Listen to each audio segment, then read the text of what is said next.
Hello, and welcome back to another adventure in book hunting. And as you can see from the title of this video, an extremely large and if I must say so, very exciting book hunt experience that I had just last Friday. Began last week when Rebecca, the owner and operator of the Hatter Bookshop in Princeton, West Virginia, sent a mass text close uh, to a close circle of friends and associates, closely related to the bookstore, including myself, saying that she had an opportunity to go to uh, the home of a professor who's just passed away last year, an English professor at Concord University, whose widow was very interested in downsizing, like a lot of folks at her stage in life. She wanted to move out of their two-story house, something more manageable. And to facilitate that, when that could occur, she needed to downsize. And so, of course, was trying to get rid of a lot of stuff that she just didn't feel like she needed at this point in time. And that included her husband's huge collection of books. Her husband had been a professor of English at Concord University for over 60 years, and as you might expect, had accumulated a very large personal library. Um, and so she had reached out to various groups and individuals, including Rebecca, and and set up an appointment for Rebecca to come and see what she was interested in out of this collection. And of course, she jumped at the chance, and of course, I jumped at the chance to be a part of this hunt. Um, and this very kind lady was, offering these very, very nice books for free, a donation to whoever would just come and get them. And so we all knew in advance this was going to be an epic haul, and it did not disappoint. I believe, rough estimate, um, uh, about 30 boxes of material, roughly, or the equivalent of that, went to the bookstore. And I myself pulled a couple of boxes full, and actually part of another box that I kind of got as I was running out the door, almost literally. Um, and of course, this was also going to be a joint hunt. Um, Made sure I could make the time of the appointment.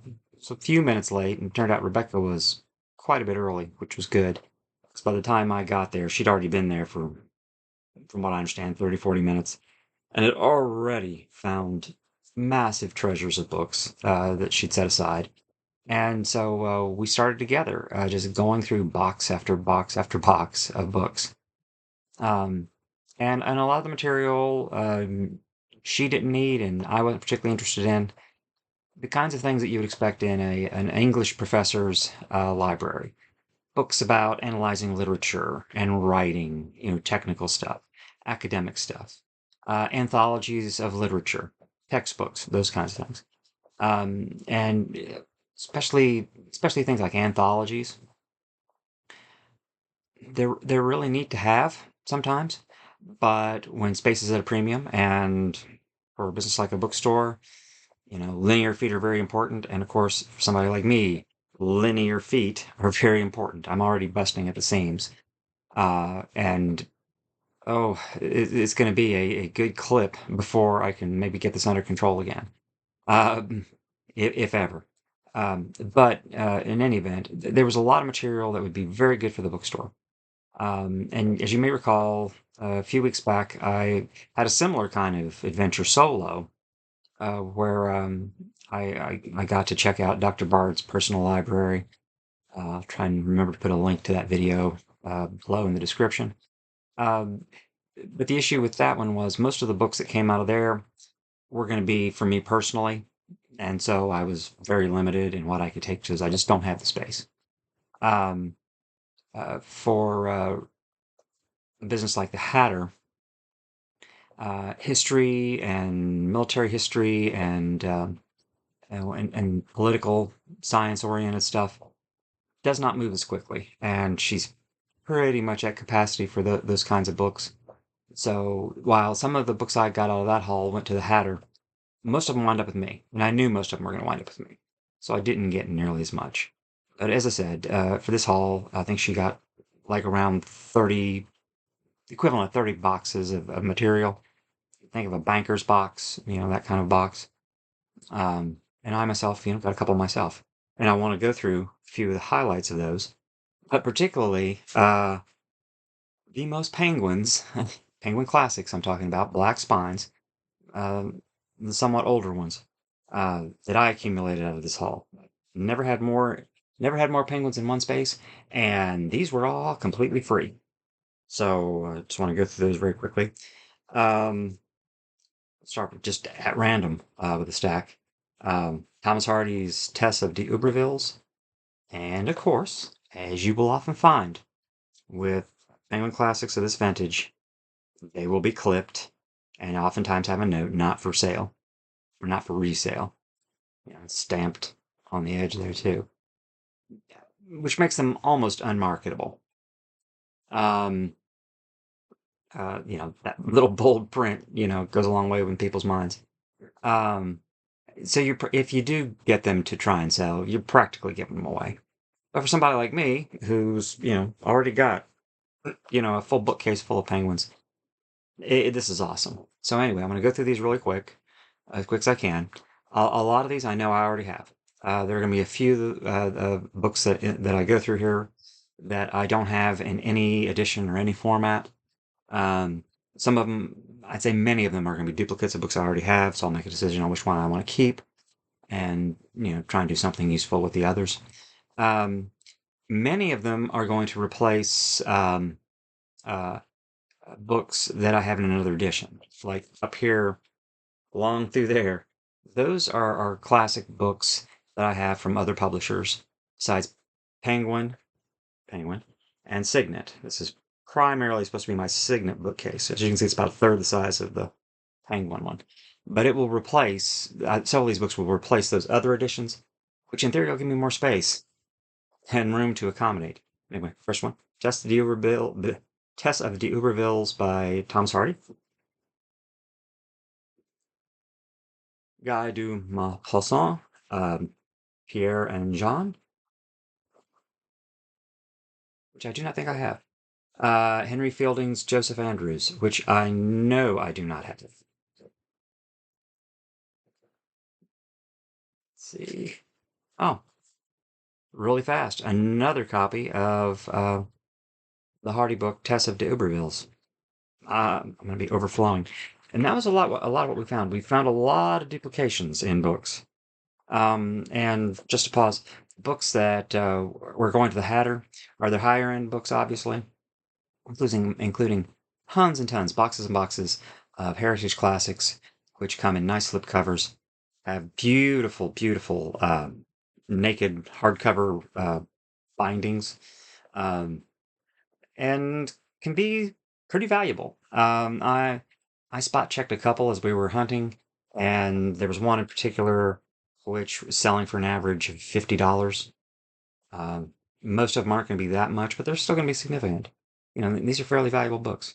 Um, Francois Roblas, Gargantua and Pantagruel. I'm pretty sure I already have this. I don't think it's in a Penguin. You folks who suffered through my Penguin tour, you can tell me if I'm wrong. Henry James is the American. I know I have this. I don't remember if it was a Penguin or not. Oh, now this I've had so many times. Ivan Turgenov's Father and Sons. I know I've got it.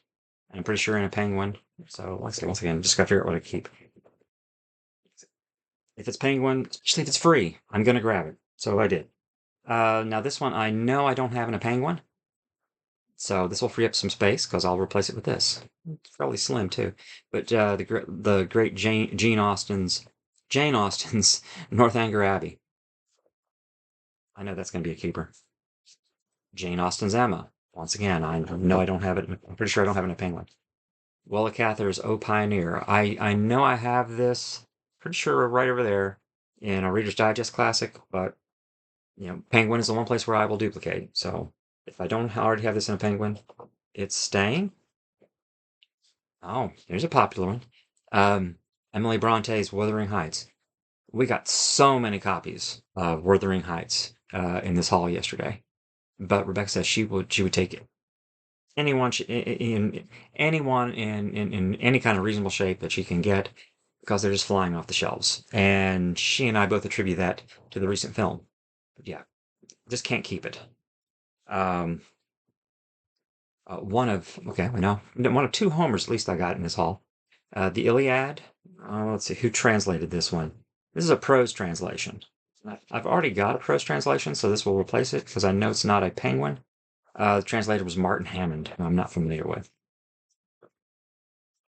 Okay. A very clipped Dante's The Divine Comedy, subtitle Hell. So I would suppose this is just the Inferno.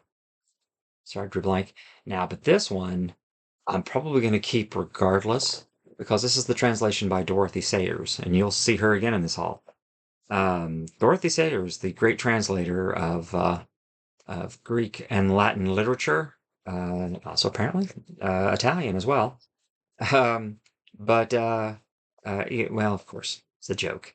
Most people who know anything about Dorothy Sayers remember her for her mysteries. She was the author of the Peter Wimsey books. And let me pause 1 second while I grab another stack. Okay, next up, The Odyssey by Homer, and I've got a Barnes and Noble classic of The Odyssey. That one, I believe, is a prose version, and likewise, so is this. And this is kind of neat because this is the first Penguin classic that was published in this format. You might recall from if you saw my video about my Penguin bookcase tour. Penguin, this was like the first black spine style that Penguin Classics did. Before that, they had beige covers with really minimalist art on the front. I only have one of those, like Speeches of Cicero. But this is the first one that came out in this format. This is the first Penguin Classic that came out in the plain black spine. Very minimalist, very unadorned, very black, as you can see. And that's a very typical illustration right there for an old Penguin Classic. Probably will keep this one. And I'll probably keep the other one as well. Okay. Oh, now this one, I know I have in a segment, Sherwin Anderson's Winesburg, Ohio. One of two Voltaire's Candide, and I know I've got Candide. I'm pretty sure I already have it in Penguin. So we'll decide which one is in the best shape and go from there. Okay, one I know I don't have in a Penguin, Jane Austen's Pride and Prejudice. I think I'm pretty much going to have all of Jane Austen in Penguin now, so that's a plus. This one I know I already have, or I have the stories included in it. Tolstoy's The Death of Ivan Ilyich and other short stories. I know I've got The Death of Ivan Ilyich in at least one or two other books. I'm going to compare, particularly if I already have a Penguin, which I'm not sure. But one way or the other. Oh, Edith Wharton's Ethan Frome. Pretty sure I don't have that Penguin Classic. I'm pretty sure I do have this already in Penguin Classic, or at least something very similar. Ralph Waldo, let me do that side first. Ralph Waldo Emerson's Selected Essays. Very, very clipped. Gosh, well, okay. For instance, you see how severe that clipping is. If you've got to clip it, why not go for something like this? See, that's fairly minimal. Edith Wharton, The House of Mirth. I don't think I have this in any format. Not currently. Let's see. William Dean Howells' The Rise of Silas Lapham. I know I have this. Probably in a Penguin as well. Like a lot of these are going to be duplicates of stuff I've already got. All right. Heinrich Ibsen, A Doll's House and Other Plays. I've got all kinds of Ibsen. Problem was he wrote so much stuff, so many plays, stories, that and the way they get compiled, it's hard to get full coverage of his catalog without getting multiple volumes of Ibsen. Most famous for probably A Doll's House, The Cherry Orchard. Is that him? Or is that Chekhov? Chekhov's is The Cherry Orchard. Anyway, A Doll's House probably is his most famous. Okay. This I glanced and am absolutely sure I already have it. I have a very modern penguin of the complete poems of Walt Whitman. Okay. And if you want, this is a little curiosity. Okay, this book was probably published no later than the late 80s. Let's get the copyright date. Just want to show you something about penguins in particular. I can find a copyright page. There we go. Yeah, this one was printed in 1986. Okay, 1986. Okay. And I don't know if that's a repricing. Haven't peeled the sticker yet. But look, 1986, they're selling it for $11.95. And that's a great big book. But in 1985, anytime in the 80s, that's a huge price to pay for a book this big. So I'm wondering if when I peel that sticker, there's a price in there that's much lower. Just haven't done that yet. This one's the one I know I do not have. I got plenty of Henry James, but I do not have The Jolly Corner, I know. And of course, there are other stories, or as they say, and other tales. This one's going to be a keep, and it's going to be a unique one that I don't already have yet. And there's another one. This is the last of the Penguins. Yep, just glancing either way. Herman Melville's The Confidence Man. Once again, severely clipped. I've got plenty of Melville, but I know I do not have this one. So it's going to keep. Okay, as you can see up here, I have that much room left on the Penguin bookcase. So, haven't decided which way I'm going to go yet. If I eliminate enough signets, because I'm going to eliminate several with the books I have here, I'll just move the Penguins in that direction. We'll see how that goes. All right, just one. All right, let's continue on as quickly as possible so this thing doesn't get completely out of hand. Once again, this was the book hall rule them all. Um, a modern rendition of Mallory's La Morte d'Arthur, The Death of King Arthur. And this is neat to me because this is you can see, if I can get it to focus, see that little black arrow on the red emblem? And even better on the side. This is a Mentor classic. And as you can see right here, published by the New American Library. Okay. I've been looking for an old Mentor classic because next video I intend to do is a tour of the Signet bookshelf, and Mentor classics play a part play a role in the history of the development of that Signet classic line. So I'm very, very glad to get this, and this is one I don't have. So this is, it's nice to get something new that I can actually add to the collection.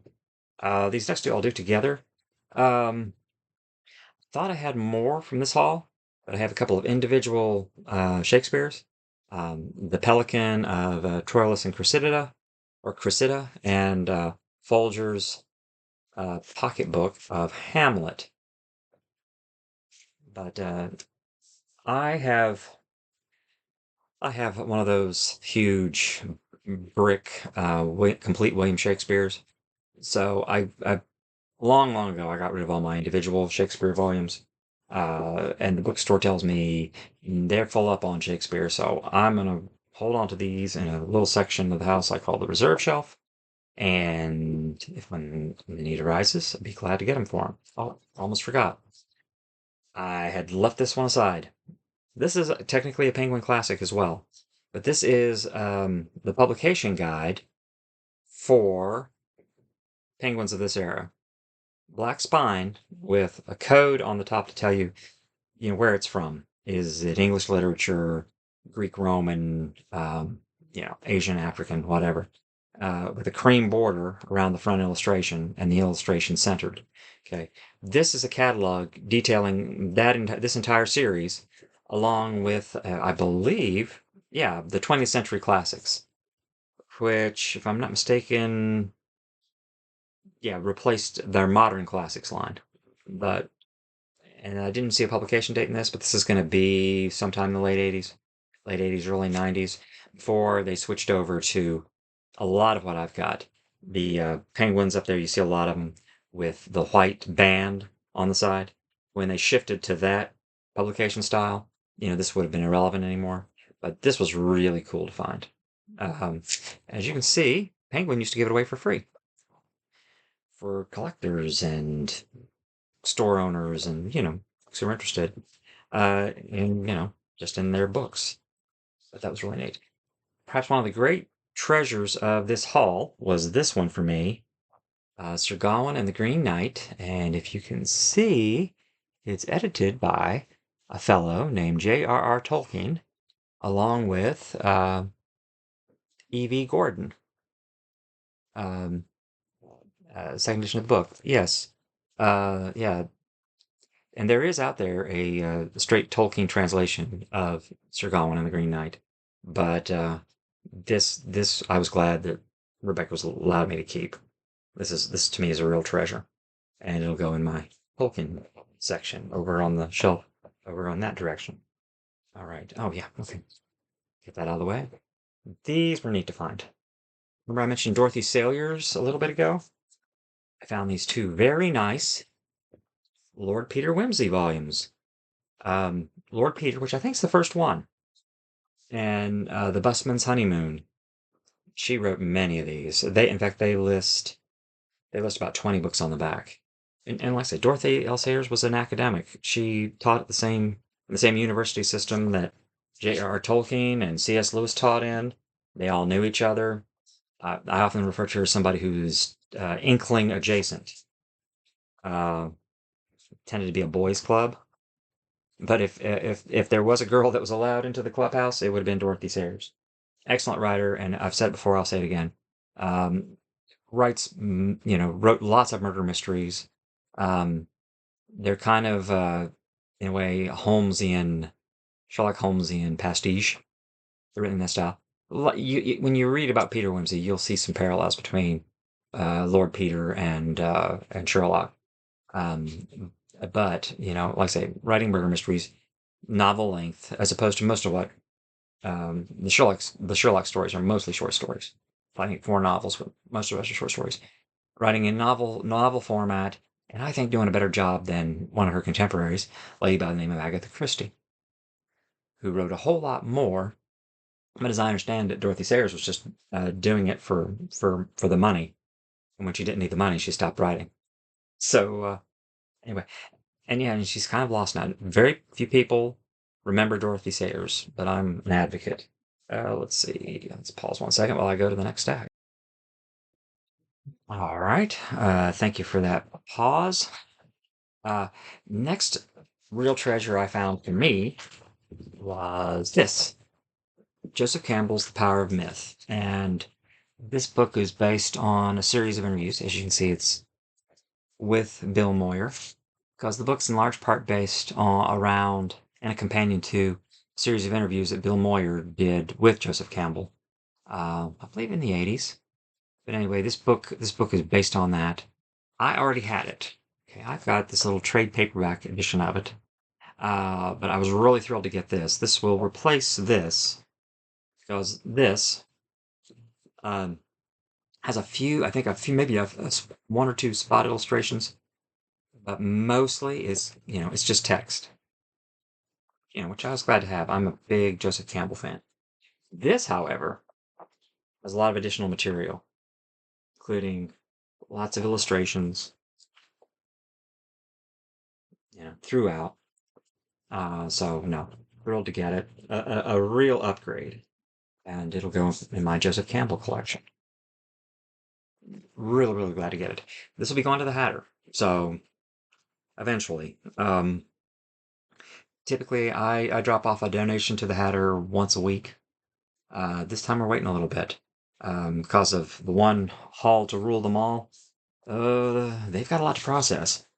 So So probably gonna be a couple weeks before I haul. And once again, longtime viewers of the channel know that the double stacks I do, like these right here, and I'll sometimes move them here and below. Those are books that I intend to at least talk about with the Hatter staff, see if they're things they want, and they become part of that weekly donation. Once again, not a secret, but yeah, this stuff. It's a way you can foreshadow things that you might see at the Hatter eventually, if you're interested in it. All right. This is next one is an Everyman's Library edition. Very old, very vintagey. And it's about medieval and miracle plays. And I've got a volume like this. This one probably will replace it. Anyway, Everyman's Library, I have a few of. Once again, a classics line publisher. Although current year, as you can see, well, these books right here with the maroon and the black on the spine, those are both Everyman Library. And the reason they're on the donate shelf is like, are these books really classics? You know, the one I have another one I'm keeping. I've got Nabokov's Lolita in that edition, which will be a keeper for me. But it's just let's just say I question their editorial choices and what they call a classic, what they decide to publish. Okay. Next. I got this. Too much glare. There we go.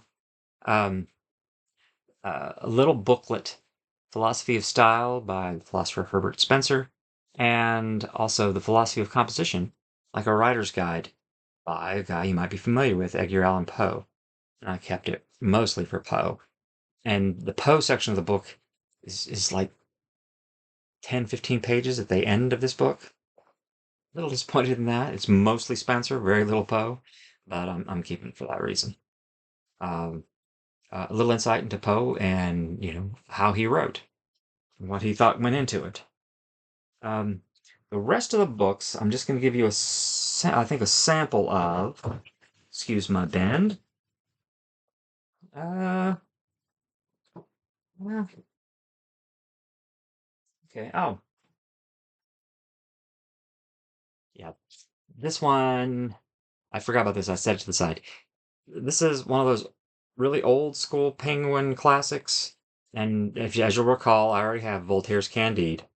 And this one is literally falling apart. So, fortunately, I know one I'm not going to keep. Sad too. But yeah, you can tell this one's well worn, well read.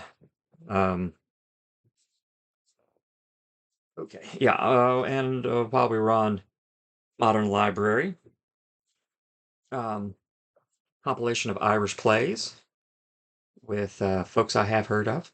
So this will probably be a keeper. And there were quite a few of these. I think Rebecca kept most of the ones quite a few of the ones we saw for the store. But this is another edition of Joseph Andrews' Henry Fielding. I'm pretty sure in that batch of penguins I showed you just a minute ago, this was in there, but I may keep this one as well. Because as you know, this one's in much better shape. Probably has better critical apparatus with it.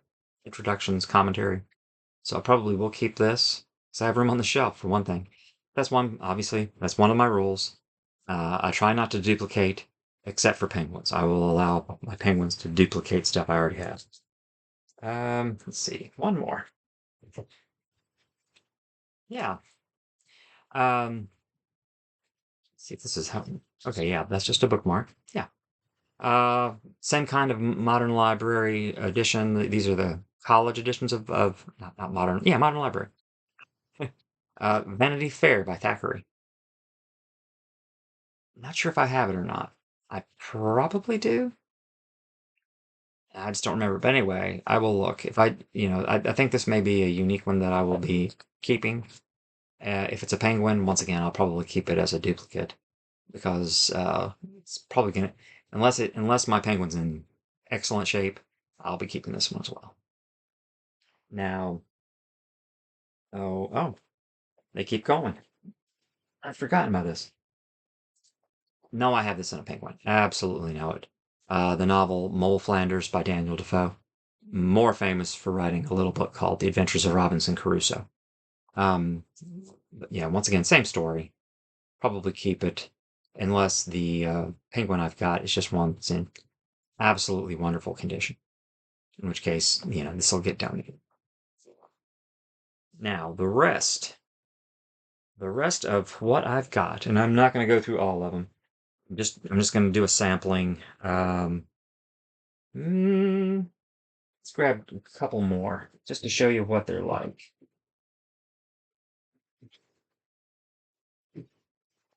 All right. I've got a box full of Norton Critical Editions. Here are the two most modern ones. Once again, Mole Flanders by Defoe and Tom Jones by Henry Fielding. Okay. I believe they still kind of have this format now when they're published. Norton Critical Editions have the authoritative text of whatever book it is, plus tons and tons of commentary. In fact, let's see. Let's see how much of this is. Okay. Out of this. All right. Yes. Okay, out of this very large book already. All right. Right. Sorry, excuse me. This is taking longer than I thought it should. Well, longer than it should. Let's just put it that way. All right, out of this book, I believe that's it. Okay, just to give you an example. About half is critical commentary. And they have things like the history that was going on at the time the book was set. You get maps of the area where the story is set. Like I say, all sorts of literary criticism. Like I say, even diagrams. I don't know what this diagram means. I read portions of Tom Jones in college. I haven't read the whole book, so it doesn't mean as much to me as it probably should. But even. But here was the story of these. All these Norton classics that I'm showing you were in a box that we kind of set aside as we were going through. To get 30 boxes, we went through like 90. And by the end of the excursion, we were getting very, very picky. Particularly since we had already had so much good stuff, and a lot of the stuff we were finding was in not as good a shape, and was repetitive of things that have already been found. So we had one box of mostly these Norton Critical Editions that got pushed to the side. And as we were wrapping up and having a nice conversation with the lady of the house, we're just kind of looking around to make sure we weren't leaving anything that we did intend to get. My last pass through the house, I saw the box where all these Norton Critical Editions were, and just in a sign of the sickness that I have, the bibliomania that I suffer from, I grabbed it as I went out the door. Like I say, and like, and the professor's widow was glad to get rid of every single box we took, and so it was no problem to her that I got it as I went out the door. And Rebecca with the Hatter, I know she did not care. We looked at them and together and decided, no, these are a little too rough, and we've already got so much. At some point it's got to give. But anyway, like I say, on like a mad whim, I grabbed that box as we went out the door, and it's full of just nothing but these Nortons. Okay, I'll just put these. Okay, those were the modern ones that were in there. Most of them are very old.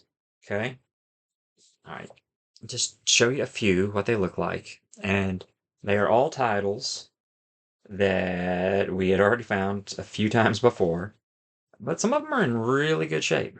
Like, okay, there's this one. Okay, you can see pretty good shape. And of course, it is Hard Times by Charles Dickens. I've already got it. don't really know what I'm going to do with this box. It's one of those things.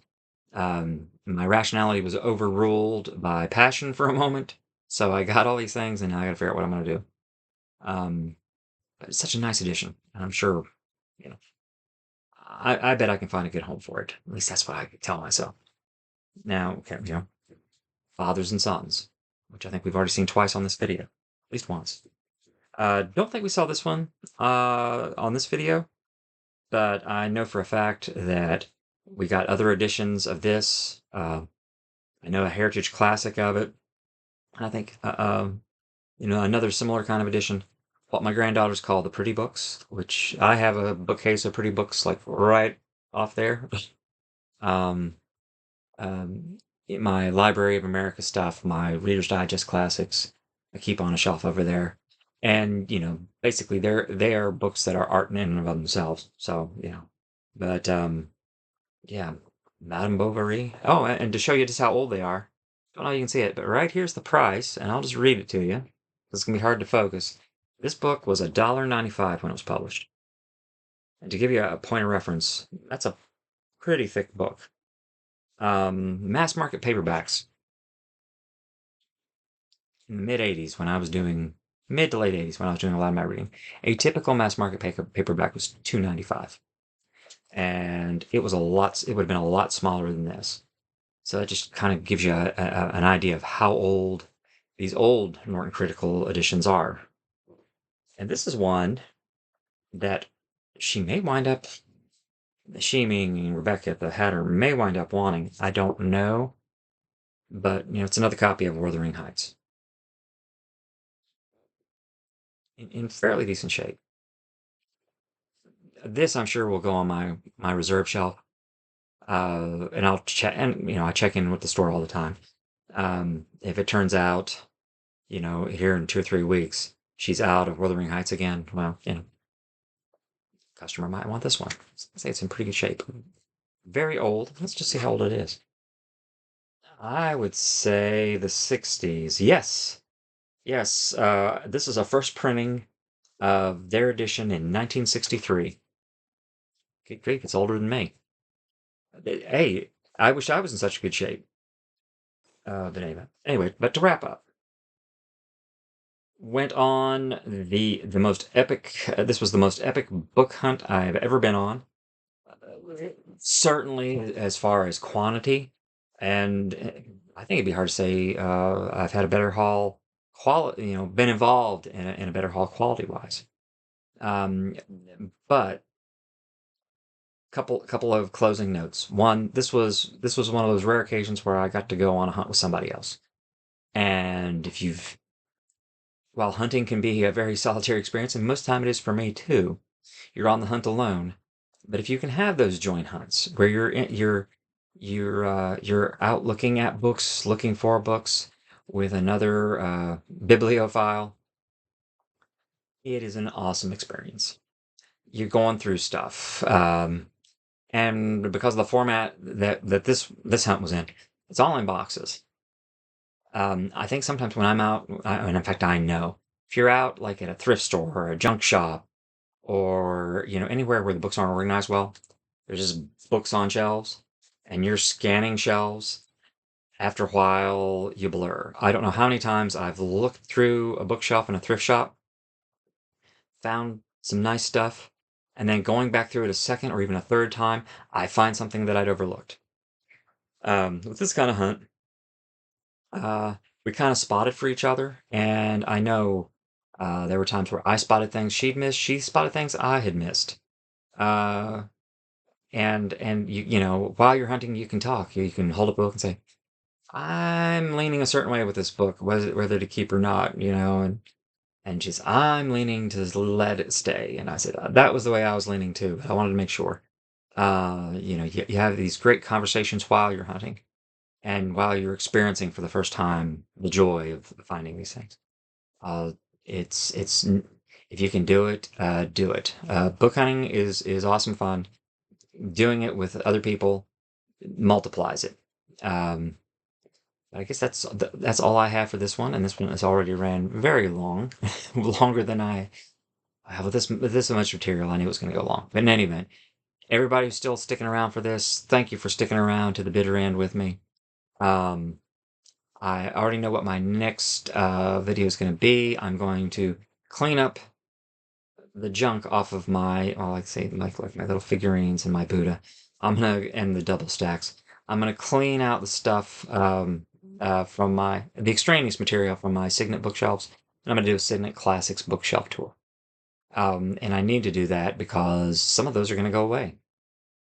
The penguins are going to encroach into Signet territory. But with that, I will say goodbye, and once again, be safe, stay safe, and have good book hunting. See you soon.